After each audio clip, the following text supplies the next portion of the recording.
Your car's fuel injectors are failing and you don't even know it. That clicking sound under your hood, it's actually telling you everything you need to know about your engine's health.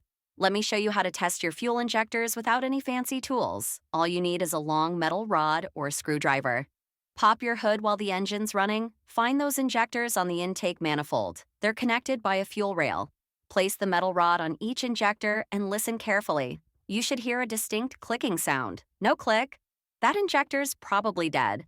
But don't panic yet. There's more to check. Here's the power test. Turn your key to on without starting the engine. Each injector has two wires. One should always have power.